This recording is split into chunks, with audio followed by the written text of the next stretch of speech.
mulher tirou a roupa de José, mas não tirou a santidade dele. Isso aí foi forte. Ela arrancou o que ele tinha por fora, mas não conseguiu tirar o que estava lá dentro. Qual é o polo da obediência e da renúncia? A renúncia é quando você diz não para si. A obediência é quando você diz sim para alguém. Bom demais. Quando Jesus passou, ele falou assim, aí ele gritou, Jesus, filho de Davi. A multidão falou, não, ele é Jesus de Nazaré. Não, vocês estão enxergando errado. Então quer dizer que a multidão estava de olhos abertos, mas a visão fechada. E o cego estava de olhos fechados, mas a visão aberta. Jesus, ao cego, não, ele é filho de Davi. Porque qual a diferença de Jesus de Nazaré para Jesus, filho de Davi?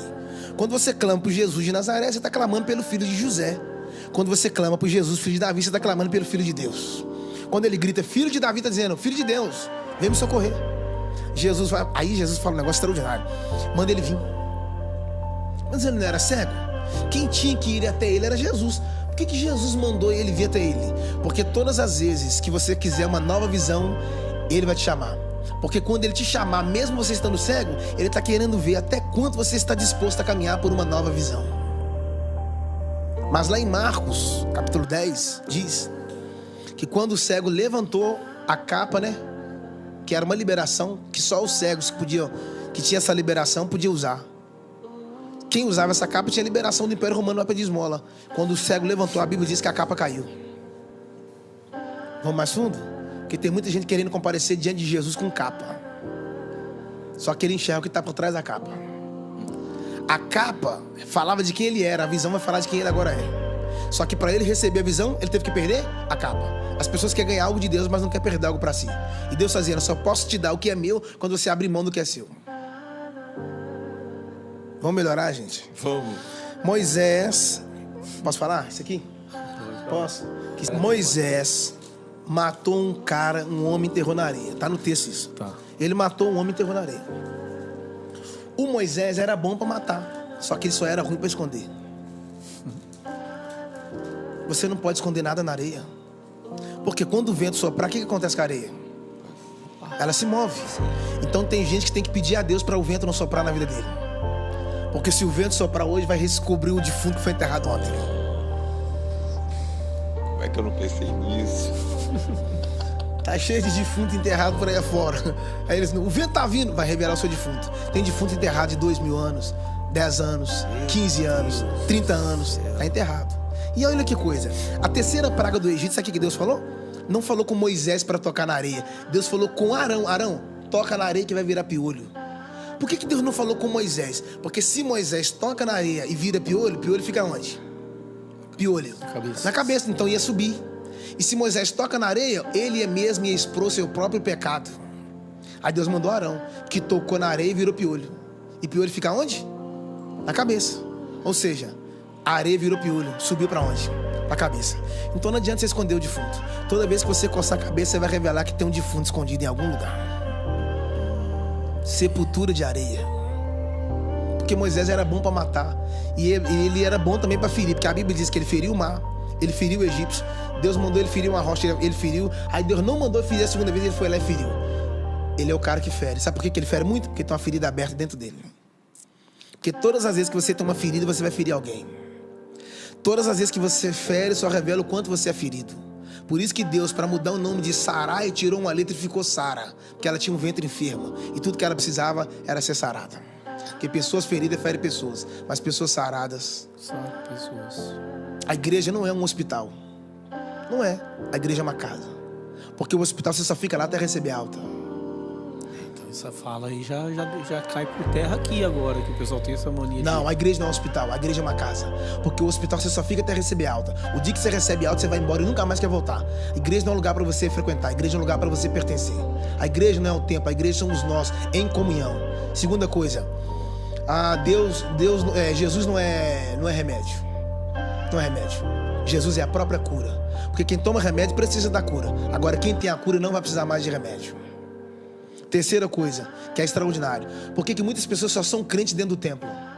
Porque templo não é onde você pisa, templo é aquilo que você se torna. Só são crentes lá dentro, só são evangélicos lá dentro, sabe por quê? Porque quando termina o culto a gente despede o povo. Vamos despedir vocês. E crente não pode ser despedido, crente tem que ser enviado. Isso aqui é o quartel-general, mano. Nós vem pra cá pra receber estratégias. Porque quando Jesus chamou os discípulos, o que ele fez? Chamou primeiro Pedro. Naquela época tinha mais de 3.000 barcos no meio do mar da Galileia. Eles viviam da pesca. Jesus ia ter que gastar muito tempo para evangelizar 3.000 barqueiros. Sabe o que ele fez? Foi atrás do cara mais influente, o Pedro. Ao invés de eu gastar tempo investindo em 3.000 pessoas, eu posso ir no Pedro, que tem acesso que eu não tenho. O Pedro conhece pessoas que eu não conheço. O Pedro tem acesso a mesas que eu não tenho. O Pedro tem acesso a casas que eu não tenho. O Pedro conhece pessoas que eu não tenho. Sabe qual é o problema? É que as pessoas ainda não descobriram qual é o Pedro que eles têm. Tem um Pedro na sua rua, mano. Tem um Pedro no seu bairro. Tem alguém na sua faculdade que todo mundo para ouvir ele. Tem alguém dentro da sua sala que é o mais influente. Se você ganhar esse cara, você pode ganhar a cidade inteira. Todos nós temos um Pedro. Vai atrás dele. É o cara mais influente do condomínio. Todo mundo conhece com ele. E quando ele fala, todo mundo ouve. A gente tem que ganhar esse cara. Esse é o Pedro. Jesus ganhou o Pedro. Pastor, o senhor falou um negócio bem interessante. O varão tá e o senhor abismado. repetiu aqui agora sobre como Jesus é conhecido pelo cego, como filho de Davi, pela multidão, como Jesus de Nazaré. Então o cego teve a mesma visão do anjo em Apocalipse 5.